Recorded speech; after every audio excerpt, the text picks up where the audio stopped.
Aujourd'hui, de plus en plus de décisions prises au plus haut niveau, de plus en plus de politiques publiques supposent que les consommateurs, les citoyens, les acteurs sociaux modifient leur comportement. Dans le domaine de la santé, dans le domaine de la protection de l'environnement, de l'utilisation des énergies, on souhaite que les Français ou d'autres changent leurs habitudes, adoptent de nouveaux comportements, rentrent différemment en contact avec les pouvoirs publics, les administrations ou les marques. Et c'est la raison pour laquelle nous avons, au sein de TNS, développé un modèle d'analyse qui permet d'identifier les leviers du changement comportemental en tenant compte de tous les apports récents, à la fois de l'économie comportementale et de la sociologie comportementale. D'abord, en partant d'un principe qui est extrêmement important, c'est que non, les gens ne passent pas leur temps à peser le pour et le contre et à raisonner comme un homo economicus qui serait tout le temps rationnel dans ses décisions.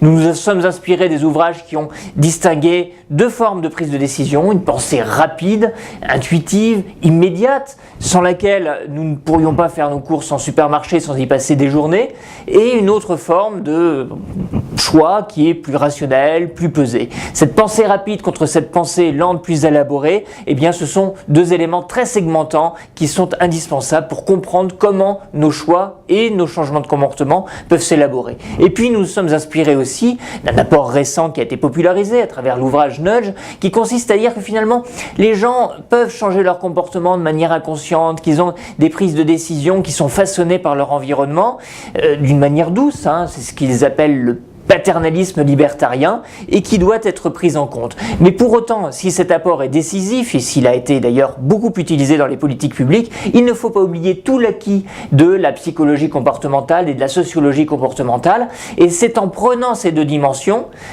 que nous avons élaboré notre modèle qui a l'ambition d'être un modèle exhaustif. Il se décline 8 dimensions, des dimensions plus rationnelles d'un côté, plus intuitives de l'autre, qu'on peut présenter rapidement. La première dimension, c'est le calcul coût-bénéfice. Alors là, ça fait appel au cerveau très rationnel. Si je prends l'exemple, par exemple, de l'arrêt du tabac, eh bien, je peux me dire, bon, ça va me coûter, si j'aime fumer, de ne plus fumer. Ça va être une privation. Et en même temps, je peux en attendre quelques bénéfices pour ma santé, ma capacité à faire du sport et même un bénéfice pécunier puisque je vais économiser de l'argent. Je vais peser le pour et le contre. C'était incontestablement un des éléments de ma future prise de décision. Il y a une autre dimension, la deuxième qui est importante, c'est celle d'efficacité. D'abord, est-ce que ce qu'on me raconte sur les bénéfices de l'arrêt du tabac sur ma santé, est-ce que j'y crois? Est-ce que c'est vrai? Est-ce que ça va vraiment me faire me sentir mieux?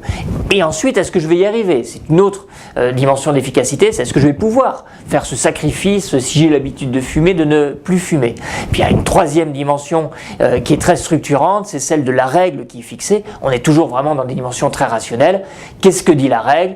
Où est-ce que c'est autorisé? Où est-ce que c'est interdit de fumer? Qu'est-ce qui se passe si je fume dans un endroit où ça n'est pas autorisé? Tout ça, je vais l'intégrer dans ma capacité à modifier mon comportement.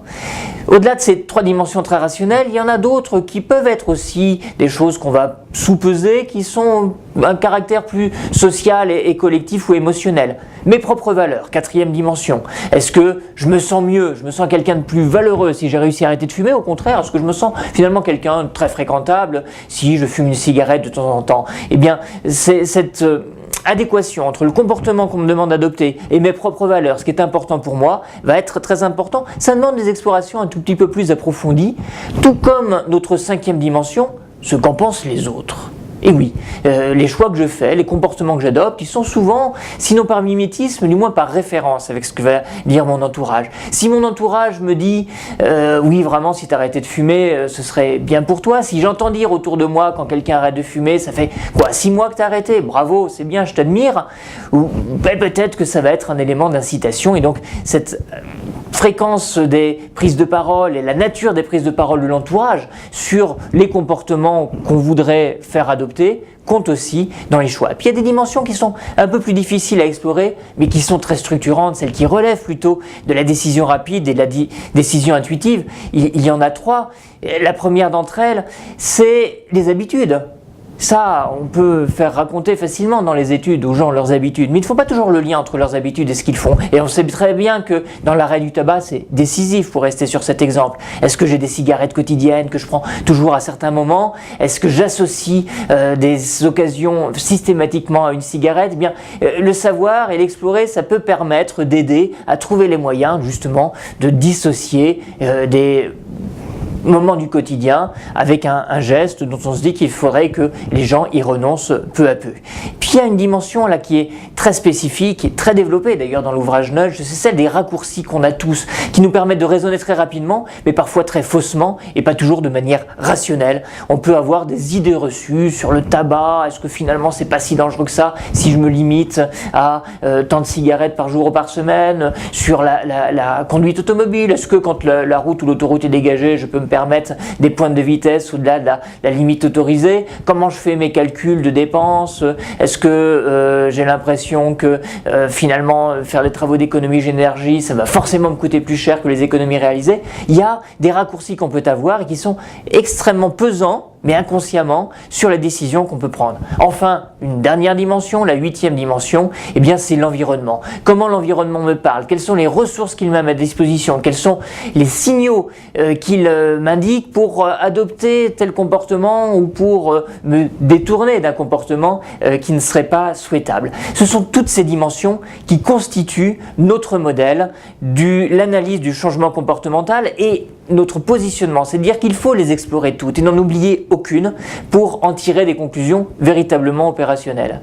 En fonction des dimensions qui apparaissent comme des leviers ou des freins, nous allons pouvoir répartir des recommandations très concrètes selon 4 dimensions. Est-ce qu'il faut éduquer, apporter de l'information, faire de la pédagogie? Est-ce qu'il faut davantage persuader, avoir des formes de communication plus impliquantes, peut-être plus émotionnelles aussi? Est-ce qu'il faut changer la loi, changer le cadre, changer la règle, ou modifier l'environnement et apporter dans l'environnement des modifications qui peuvent être infimes, imperceptibles, et qui permettront de changer les comportements?